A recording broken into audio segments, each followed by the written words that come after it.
बोलिए दशा माता की जय हो। आइए भक्तजनों, आज हम सुनेंगे दशा माता की दूसरे दिन की कथा। अगर मेरी कथा आपको अच्छी लगती है तो प्लीज़ वीडियो को लाइक करके चैनल को सब्सक्राइब जरूर कर देना।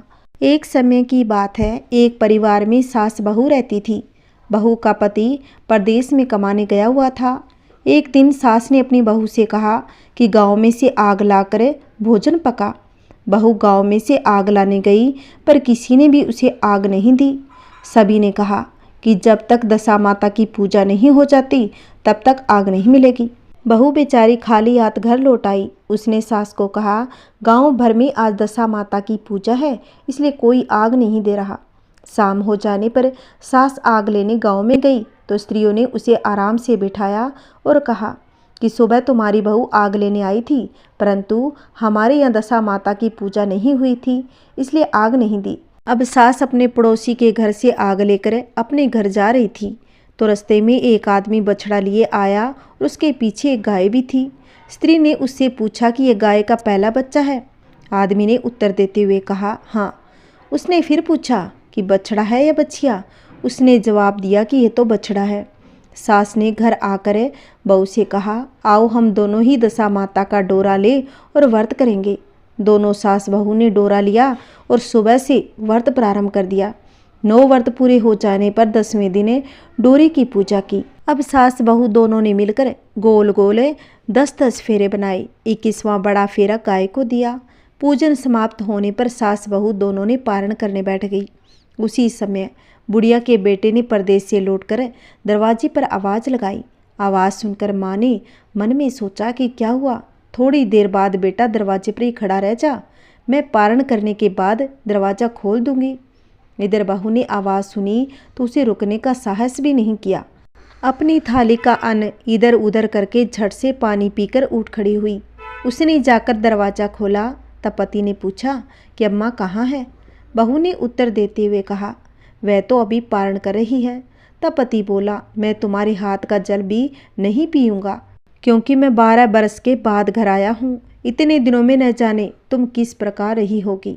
अम्मा आएगी, वह जल पिलाएगी, तभी जल पीऊँगा। यह सुनकर स्त्री चुपचाप बैठ गई। थोड़ी देर में उसकी अम्मा पारण कर कर अपनी थाली धोकर पी चुकी। तब वह लड़के के पास गई। लड़के ने माँ के पैर छुए। अम्मा उसे आशीर्वाद देकर बेटे को घर में ले आई। माता ने थाली परोस कर बेटे के लिए पहले ही रख दी। बेटा भोजन करने लगा। उसने हाथ में पहला निवाला ही लिया था कि फेरों में से वे टुकड़े जो बहू ने अपनी थाली में फेंक दिए थे अपने आप बेटे के सामने आने लगे। बेटे ने माँ से पूछा, ये सब क्या है। तब माँ बोली, बेटा मुझे कुछ भी पता नहीं, बहू जाने ये सब क्या है। यह सुनकर बेटा आग बबूला हो गया। गुस्से में होकर बोला, ऐसी बहू मेरे किस काम की जिसके चरित्र की तुम साक्षी नहीं हो। उसको मैं घर में नहीं रख सकता, इसे अभी घर से बाहर निकाल दो। यदि ये घर में रहेगी तो मैं इस घर में नहीं रहूँगा। माँ ने अपने बेटे को व्रत के पारण का सब हाल बताकर हर तरह से समझाया, परंतु बेटा मानने को तैयार ही नहीं हुआ। वह यही कहता रहा, इसे घर से बाहर करो तो मैं इस घर में रह सकता हूँ। माँ ने सोचा, बहू को थोड़ी देर के लिए बाहर कर देती हूँ, जब लड़के का गुस्सा उतर जाएगा तब बहू को बुला लूँगी। बुढ़िया ने बहू से कहा, देहरी से बाहर जाकर पेड़ के नीचे थोड़ी देर के लिए खड़ी हो जा। जब बहू पेड़ के नीचे खड़ी हुई तो पेड़ बोला, मुझसे हटकर खड़ी हो, मैं दशा माता के विरोधी को छाया नहीं दे सकता। इस पर वह वहाँ से चलकर गड़ोची के पास गई। गड़ोची बोली, मुझसे हटकर खड़ी हो जा, मुझ पर इतना भार घड़ों का नहीं है जितना तेरा है। इतना सुनकर बहू वहाँ से हटकर एक कूड़े के ढेर पर जाकर खड़ी हो गई। अब कूड़े का ढेर बोला, मुझ पर इतना भार कूड़े का नहीं जितना तेरा है, चल यहाँ से हटकर कहीं और खड़ी हो जा। इस प्रकार उसे कहीं भी खड़ा नहीं होने दिया गया। वह अपने मन में बहुत ही दुखी हो गई और वह जंगल में चली गई। जंगल में भूखी प्यासी घूमती फिरती एक सूखे कुएं में गिर पड़ी।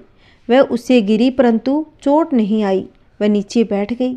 अचानक राजा नल वहाँ शिकार खेलते खेलते वहाँ पहुँच गया।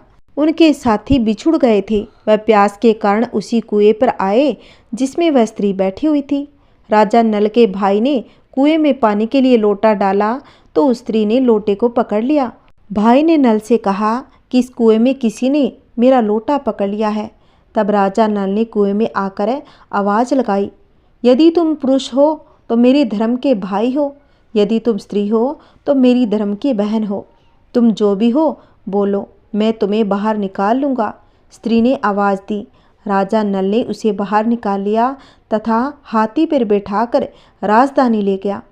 महाराज को शिकार से लौटकर महलों की ओर आते देखकर सेवकों ने महारानी को महाराजा के आने की सूचना दी। सेवकों ने एक स्त्री को हाथी पर बैठा देखकर रानी को बताया कि महाराज एक नई रानी भी साथ ला रहे हैं।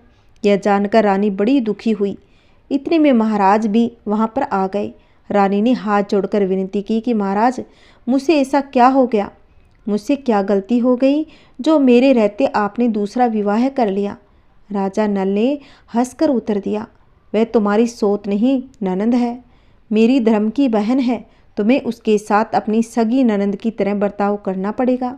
यह सुनते ही महारानी का मुख प्रसन्नता से कमल की भांति खिल गया। तब वह बोली, अब तक मैं ननंद का सुख नहीं जानती थी। अच्छा हुआ जो मुझे भाग्य में ननंद मिल गई। राजा ने उसका नाम मुँह बोली बहन रख दिया और उसके लिए अलग महल बनवा दिया। उसके दिन अब सुखपूर्वक बीतने लगे। एक दिन राजा की घोड़ी का बच्चा हुआ तो राजमहल की स्त्रियां बधाई के गीत गाने लगी और मुँह बोली बहन ने अपनी दासियों से कहा, बाहर जाकर पता करो कि किस बात की बधाई दी जा रही है। तब दासियों ने कहा, महाराजा की घोड़ी ने अच्छी घड़ी में एक बच्चे को जन्म दिया है, उसकी बधाई गाई जा रही है। तब मुँह बोली बहन ने पूछा, क्या घोड़ी ने पहली बार जन्म दिया है? दासियों ने कहा, हाँ। तब मुँह बोली बहन ने महारानी के पास जाकर कहा, आओ भाभी रानी, हम तुम दशा माता का डोरा लें। और रानी ने पूछा, डोरा क्या चीज़ है, मुझे भी समझाओ। तब वह बोली, दशा माता के व्रत का यह नियम है कि पहले पहले जब गाय या घोड़ी या स्त्री के प्रसव की खबर सुने तब डोरा लेकर व्रत प्रारंभ करते हैं। 9 व्रत पूर्ण होने के बाद 10वें दिन डोरे का पूजन करके विसर्जित करते हैं। इसी के साथ उसने पारण का नियम भी बता दिया। तब महारानी बोली, तुम्हारा व्रत तुमको फले। मैं पूड़ी और दूध की खीर खाने वाली रानी गोले की पपड़ी खाकर कैसे रह सकती हूँ? ऐसा कहना कि खाए मेरा दुश्मन। वह बोली, भाभी मुझे जो चाहे कह लो, परंतु व्रत के बारे में कुछ मत कहो। मैं इसी व्रत के उल्लंघन के कारण मारी मारी घूम रही हूँ। यह सुनकर महारानी ने उदासीनता के साथ कहा, मुझे क्या पड़ी है, तुम्हें रखना है तो रख लो, मैंने तो मना नहीं किया। मुँह बोली बहन ने श्रद्धापूर्वक डोरा लिया। 9 दिन तक व्रत किया। 10वें दिन विधि पूर्वक पूजन भी किया। गोला फरा बनाए और संध्या को पारण करने बैठ गई। उसी समय उसके पति को अपनी पत्नी की याद सताने लगी। उसने सोचा, पता नहीं वो किस दशा में रहती होगी। उसने अपनी माता से आज्ञा लेकर अपनी पत्नी को ढूंढने चल दिया। घूमता फिरता वह राजा नल की राजधानी में पहुंच गया और अपनी पत्नी का पता लगाने लगा।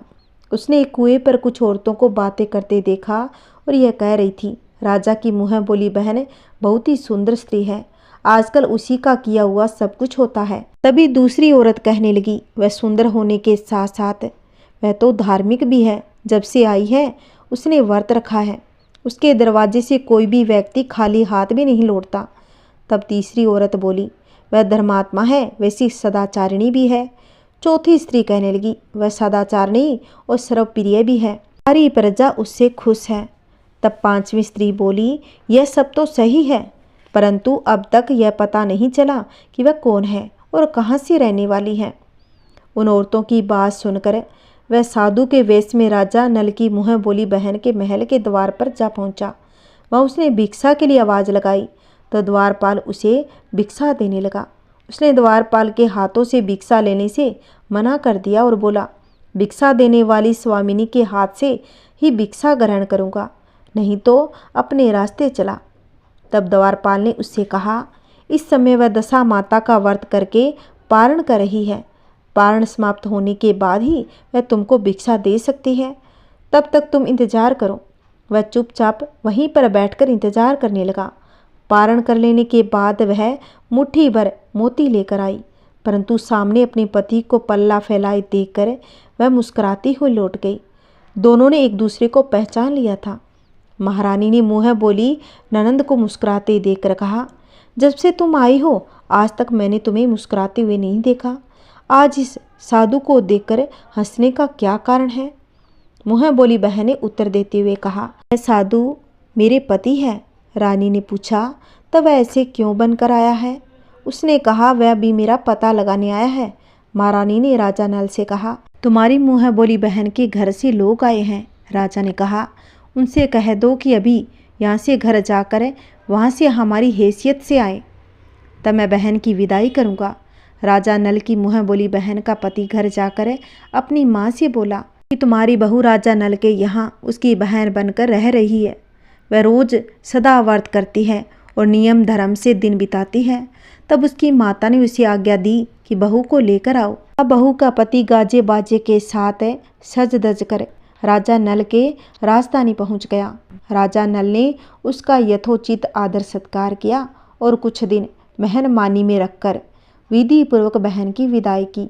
जब वह महल के बाहर निकलने चली तो महल भी उससे पीछे चलने लगा। तब महारानी बोली, ननद जी तुम चली और मेरा महल भी ले चली, जरा पीछे मुड़कर तो देखती जाओ।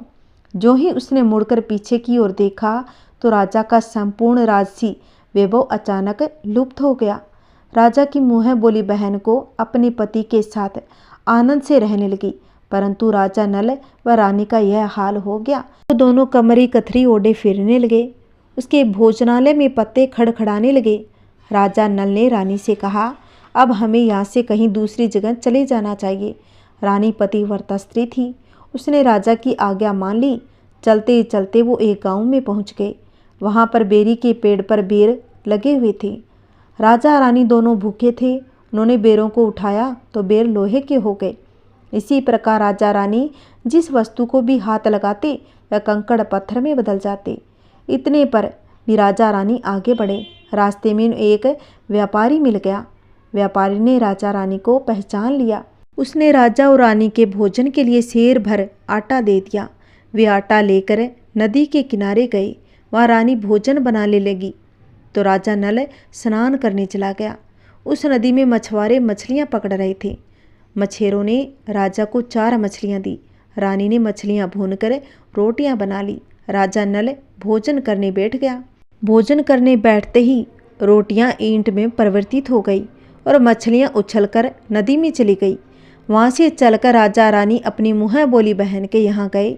बहन को जब पता चला कि भाई भाभी आए तो उसने सेवकों से पूछा, कैसे आए हैं?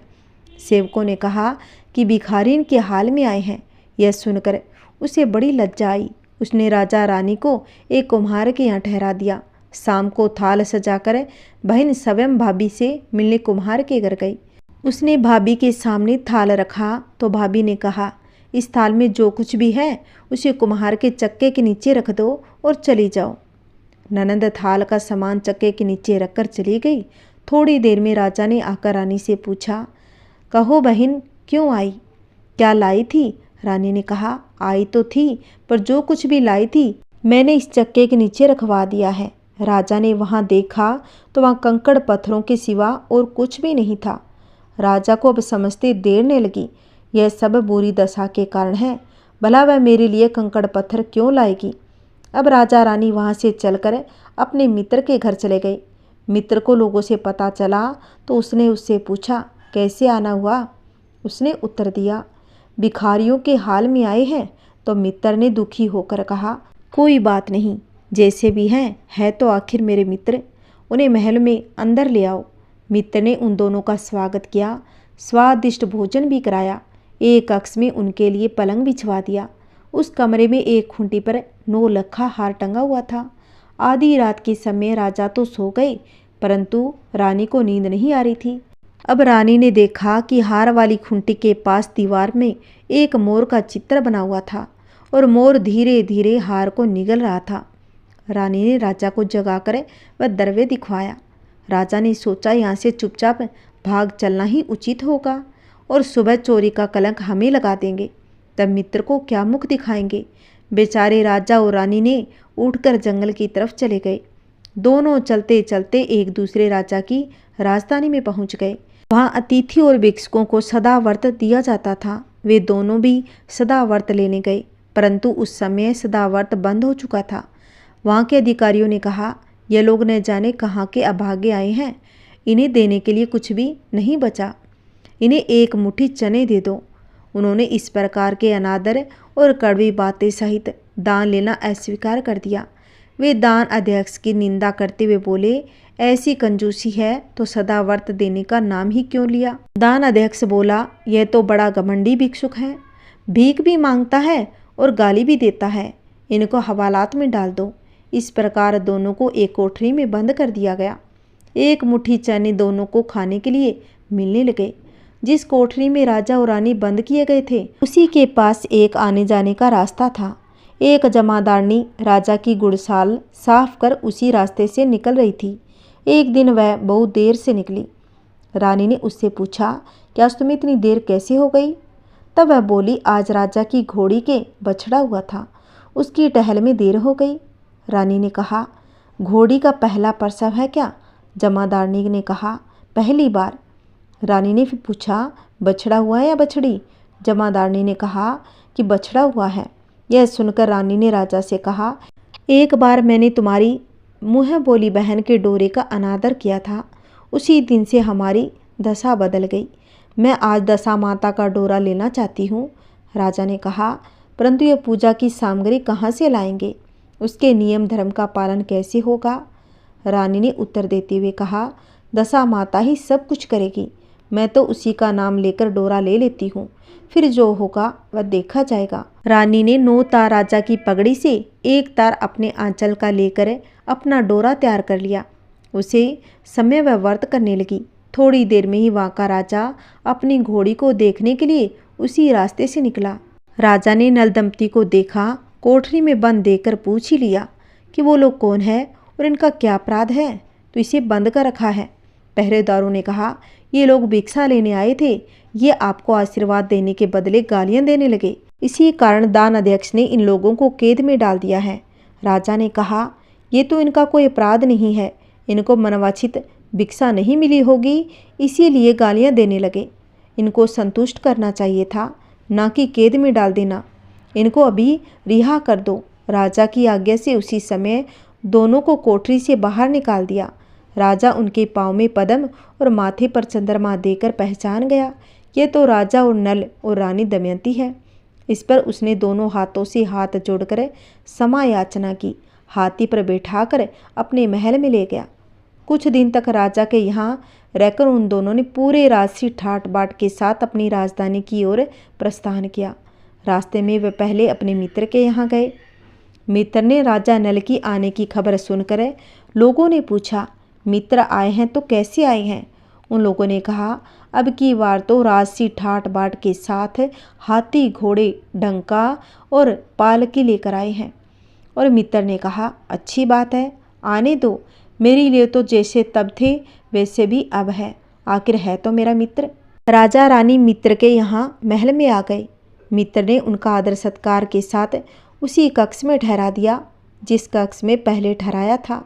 आधी रात के समय जब राजा सो रहे थे और रानी राजा के पैर दबा रही थी, तब रानी ने देखा कि मोर का चित्र जो पहले आहार को निगल रहा था, उसे अब उगलने लगा। रानी ने तुरंत राजा को जगाकर यह दृश्य दिखाया।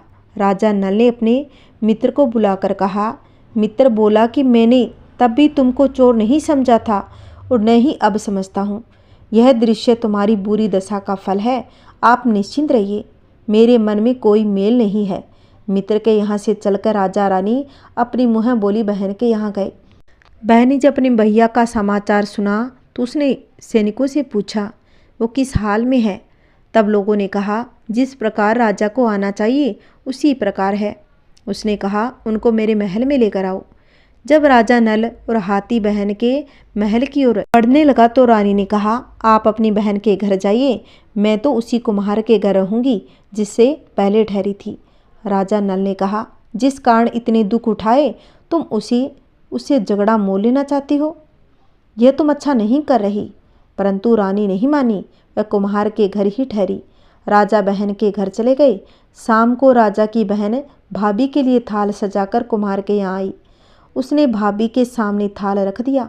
भाभी सोने चांदी के गहने उतार उतार कर रखने लगी। ननद को कहने लगी, खाओ रे खाओ, मेरे सोनी चांदी के गहनों को खाओ, हम भूखे नंगे क्या खाएंगे। यह उलावना सुनकर ननंद बोली, यह उलावना किसे देती हो? मुझसे जितना बना मैं लेकर आई थी, वही सब लाई थी। विश्वास न हो तो चक्के के नीचे अब भी देख सकती हो। सचमुच चक्के के नीचे देखा तो वहाँ पर माणिक मोतियों का ढेर था। रानी ये सब देखकर सन्न रह गई। तब वह बोली, ननंद जी, तुम्हारा कोई दोष नहीं, यह तो हमारी बुरी दशा का परिणाम था। रानी ने नंद को लाया सब सामान तथा उनमें अपनी तरफ से कुछ और जवाहरात मिलाकर ननंद को वापस कर दिया, परंतु ननंद को पूजा का न्योता देना भूल गई। वहाँ से चलकर राजा सूरा गाय के पास गए। गाय ने सेना सहित राजा को भर पेट दूध पिलाया। वहाँ से आगे चलकर वे नंदी के तट पर पहुँचे। वहाँ पड़ाव डाला, भोजन बनाया गया। तब राजा भोजन करने बैठे तो उसी समय नंदी में उछलकर गिरी हुई भुनी भुनाई मछलियाँ अपने आप थाली में गिर पड़ी। वह रोटियाँ जो ईंट बन गई थी फिर से रोटियाँ बन गई। राजा ने कहा, ये सब क्या है? कुछ समझ नहीं आ रहा। रानी ने कहा, ये रोटियाँ और मछलियाँ वे हैं जो उस दिन हमें नसीब नहीं हुई थी।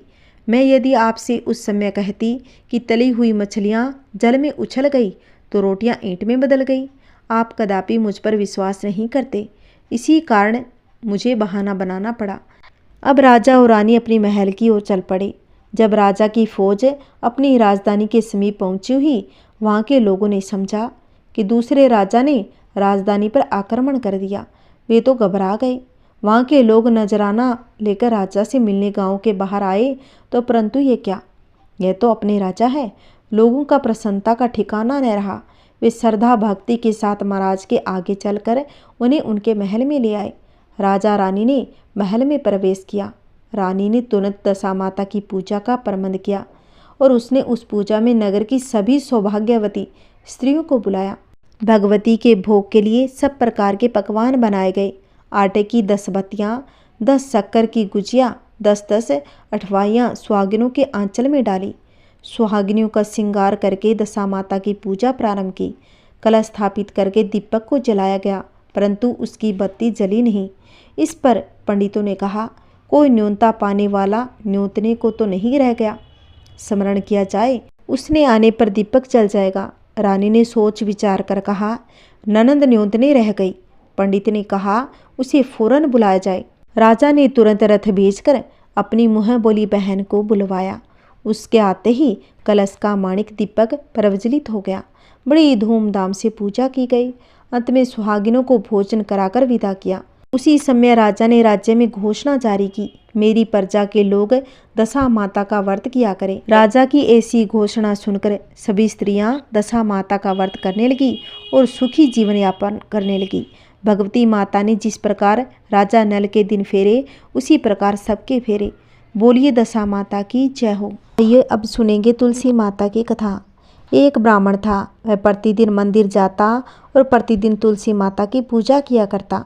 वह तुलसी माता की प्रतिदिन प्रार्थना करता कि हे तुलसी महारानी, मेरे आनंद रखना।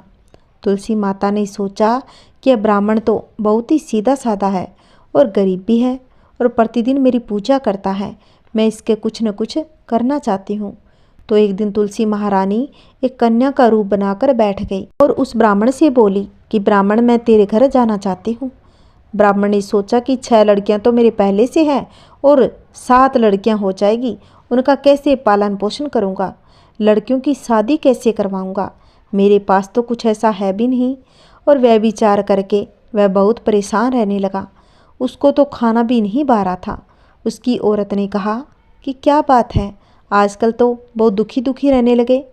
तो इस पर ब्राह्मण कहने लगा, जब मैं मंदिर जाता हूँ वहाँ पर एक छोटी सी सुंदर सी कन्या बैठी है और मुझे रोज़ कहती है कि ब्राह्मण, मैं आपके घर जाऊँ।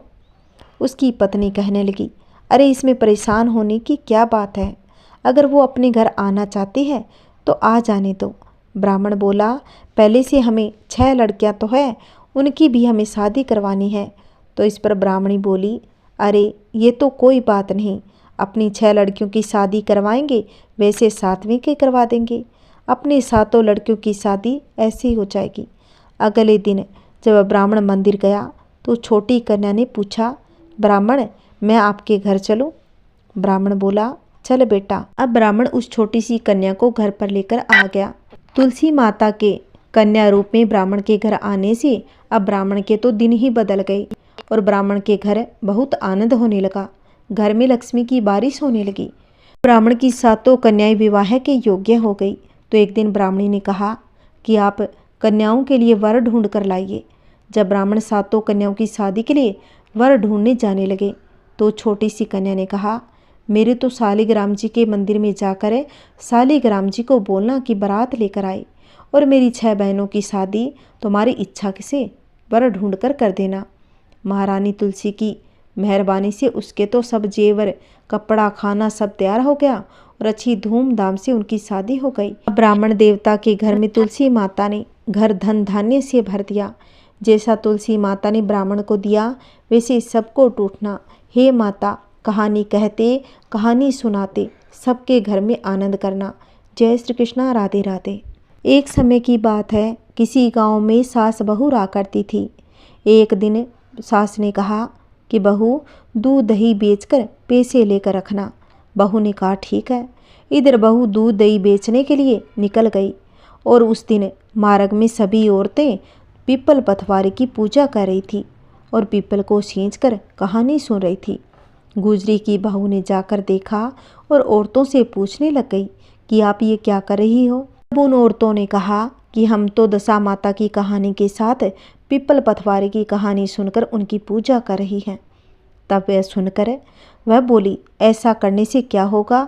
तब औरतें कहने लगी, जिसके पुत्र नहीं हो उनके पुत्र प्राप्ति होती है, जिसके घर में धन धान्य नहीं हो उनका घर धन धान्य से परिपूर्ण हो जाता है और 12 वर्ष के बिछड़े हुए पति भी मिल जाते हैं। वह बोली, आप तो पानी से सींचती हो लेकिन मैं तो दूध दही से सींचूंगी।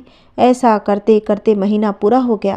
अब सास ने बहू से कहा कि महीना पूरा हो गया, पैसे लेकर आई हो क्या। हाँ जी, मैं कल ला कर दूंगी। ऐसा कहकर दूसरे दिन बहू बड़ पीपल पथवारी माता के पास जाकर वहीं सो गई। जब पथवारी माता बोली कि तुम यहाँ क्यों सोई हो, तब बहू बोली, मेरी सास ने मुझे दूध दही बेचने को कहा लेकिन मैंने सारा दूध दही आपको लाकर सींच दिया। अब मैं सासू माँ को पैसे लाकर कहाँ से दूँ। पथवारी माता कहने लगी, मेरे पास तो पैसा तो नहीं है लेकिन ये पत्थर पड़े हैं, जो लेकर चली जा। अब बहू ने टोकरी में जितने वहाँ पत्थर पड़े थे उतने सारे भर लेकर घर चली गई। जब घर आई तो सास ने फिर पूछा कि क्या पैसे लेकर आई। तो हाँ सासू जी लाई हूँ, पोल के कोने में पड़े हैं। सासू जी जाकर देखे पत्थरों से हीरे जवाहरात मोती पड़े थे। तब सास आश्चर्यचकित होकर बहू से पूछने लगी कि बहू इतना धन कहाँ से लेकर आई, चोरी करके लाई हो। तब बहू ने कहा, माँ जी, ना तो मैं चोरी करके लाई हूँ ना कुछ किया, लेकिन मुझे तो पथवारी माता ने दिया है। मुझ पर माता जी प्रसन्न होकर ये सब दिया है। जब मैं दूध बेचने जाती तो मैं वह सारा दूध दही पीपल पथवारी माता को सींच दिया करती थी।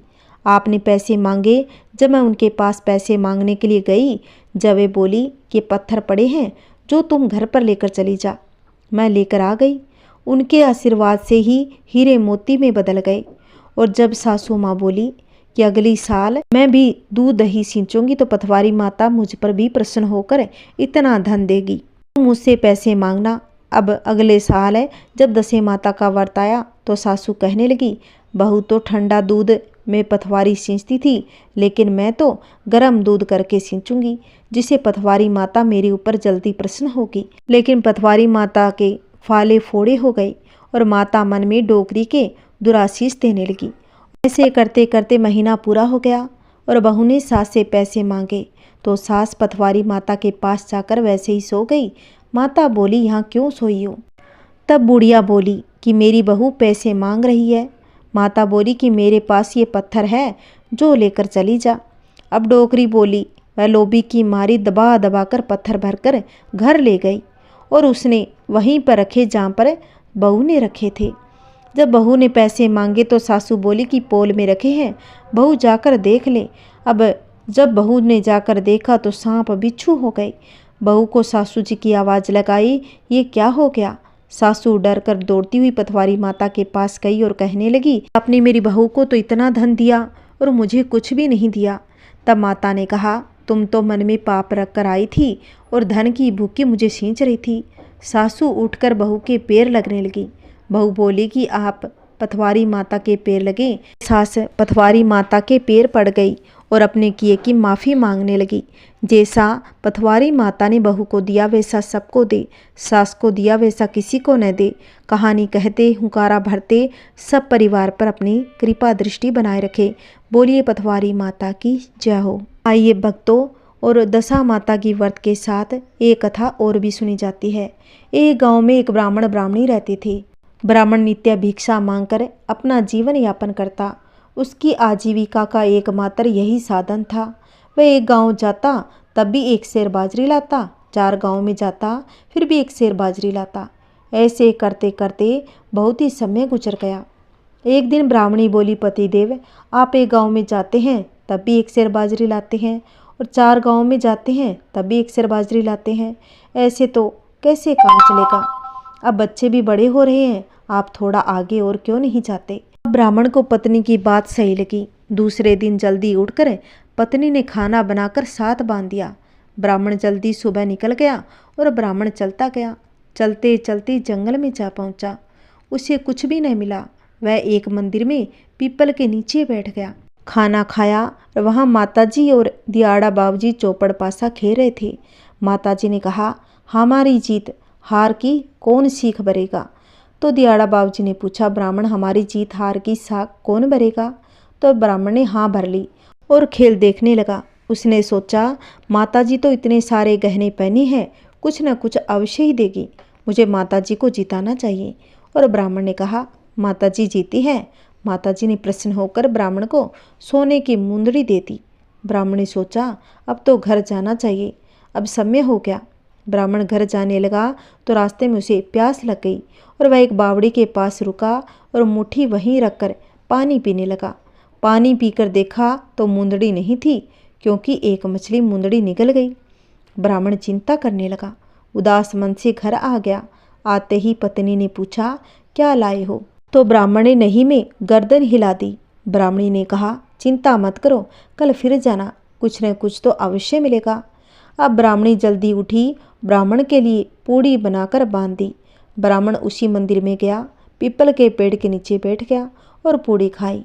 वह माताजी और दियाड़ा बाबूजी चौपड़ पासा खेल रहे थे। माताजी ने कहा, हमारी जीत हार की साख कौन भरेगा। तो दियाड़ा बाबूजी ने पूछा, ब्राह्मण हमारी जीत हार की साख भर देगा क्या। तो ब्राह्मण ने कहा, ठीक है। खेल देखने लगा। उसने सोचा, माताजी ने कल अंगूठी दी थी तो खो गई, पर माताजी आज भी कुछ दे देगी, मुझे माताजी को जिताना चाहिए। और ब्राह्मण ने माताजी की जीत कही। माताजी ने प्रसन्न होकर ब्राह्मण को हीरे से जड़ित कंगन दिए। ब्राह्मण ने सोचा, आज तो रास्ते में कहीं नहीं रुकूंगा, सीधा घर जाऊंगा। ब्राह्मण घर पहुंच गया। ब्राह्मणी पानी पीने लगी तो ब्राह्मण ने कंगन चूल्हे के पीछे रख दिया। ब्राह्मण चौपाल पर चला गया। इतने में एक पड़ोसन चूल्हे की आग लेने आई। उसने देखा घर में कोई नहीं है। वह चूल्हे के पीछे रखे कंगन भी ले गई। ब्राह्मणी पानी लेकर आई और ब्राह्मण भी आ गया। ब्राह्मणी बोली, क्या लाए। तो पति ने चूल्हे के पीछे देखा तो वहाँ पर कुछ भी नहीं था। उसने सोचा, आज कंगन कहाँ चले गए। उसने ब्राह्मणी को मना कर दिया। ब्राह्मणी नाराज हुई, पहले एक सार बाजरी तो लाते थे, अब तो कुछ भी नहीं ला रहे, अब मैं क्या करूं, कल और जाना, कुछ तो मिलेगा। ब्राह्मणी ने पड़ोसन से उधार आटा लेकर तीसरे दिन भी ब्राह्मण के लिए पूड़ी बना दी। ब्राह्मण सुबह जल्दी चला गया, उसी मंदिर में गया, पूड़ी खाई। वहाँ माताजी और दियाड़ा बाबूजी चौपड़ पासा खेल रहे थे। माताजी ने कहा, हमारी जीत हार की साख कौन भरेगा। तो दियाड़ा बाबूजी ने पूछा, ब्राह्मण हमारी जीत हार की साख भरेगा। तो ब्राह्मण ने हाँ भर ली और खेल देखने लगा। उसने सोचा, माताजी ने कल सोने के कंगन दिए थे, वो तो घर में है नहीं, कोई ले गया, पर माताजी आज भी कुछ देगी, मुझे माताजी को जिताना चाहिए। और ब्राह्मण ने कहा, माताजी की जीत है। माताजी ने प्रसन्न होकर ब्राह्मण को 1.25 लाख का हार दे दिया। ब्राह्मण घर पहुंचने ही वाला था, इतने में एक चील आई और 1.25 लाख का हार ले गई। ब्राह्मण चिंता करने लगा, 3 दिन हो गए, कुछ नहीं मिला, जो मिला वो लूट गया, अब मैं ब्राह्मणी को क्या बोलूँगा। घर आया और ब्राह्मणी ने पूछा, आज कुछ मिला। ब्राह्मण ने नहीं में गर्दन हिला दी। ब्राह्मणी ने कहा, क्या बात है, मुझे सारी बात बताओ। ब्राह्मणी जिद करने लगी, तब ब्राह्मण ने सारी बात बता दी। एक माताजी और दियाड़ा बाबूजी चौपड़ खेलते हैं। मैंने जीत हार की साख भरी। माताजी ने खुश होकर मुझे मुंदड़ी, सोने के कंगन, 1.25 लाख का हार दिया और सारी बात पत्नी को बता दी। तो पत्नी ने कहा, आप कल फिर जाना और दियाड़ा बाबूजी को जिताना, क्योंकि नर की कमाई में रिद्ध सिद्ध होती है, नारी की कमाई में नहीं। ब्राह्मणी फिर पड़ोसन से उधार आटा लेकर चौथे दिन ब्राह्मण के लिए पूड़ी बना दी। ब्राह्मण सुबह जल्दी जल्दी चला उसी मंदिर में गया। पूड़ी खाई और वह माताजी और दियाड़ा बाबूजी चौपड़ पासा खेल रहे थे। माताजी ने कहा कि हमारी जीत हार की साख कौन भरेगा? तो दियाड़ा बाबूजी ने पूछा। तो ब्राह्मण हमारी जीत हार की साख भर देगा? तो ब्राह्मण ने कहा ठीक है, और खेल देखने लग गया। वह सोच रहा था दियाड़ा बाबूजी के पास तो देने के लिए कुछ भी नहीं है, लेकिन ब्राह्मणी ने कहा है तो आज मैं दियाड़ा बाबूजी को ही जिताऊंगा। खेल पूरा हो गया। ब्राह्मण बोला, आज तो दियाड़ा बाबूजी जीते हैं।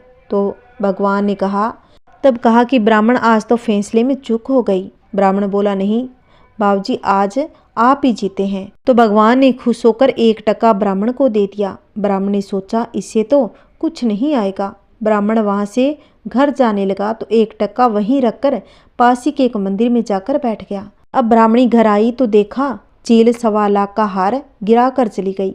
पड़ोसन आई और कहने लगी, ये ले ब्राह्मणी तेरे कंगन, एक दिन तेरे से मजाक करने के लिए ले गई थी, तू मेरे घर से लेने नहीं आई तो मैं देने चली आई। ब्राह्मणी ने कंगन लेकर एक मछली आई और मुंदड़ी दे गई। ब्राह्मणी कंगन बेचकर बहुत सारे खाने पीने के सामान ले आई और लापसी चावल बनाकर बच्चों को बोली, जाओ पिताजी को बुलाकर लाओ। अब बच्चे बुलाने गए तो पिताजी ने सोचा कि आज तो मेरी खैर नहीं, आज ब्राह्मणी को क्या जवाब दूंगा। अब घर गया तो घर तो आना ही था।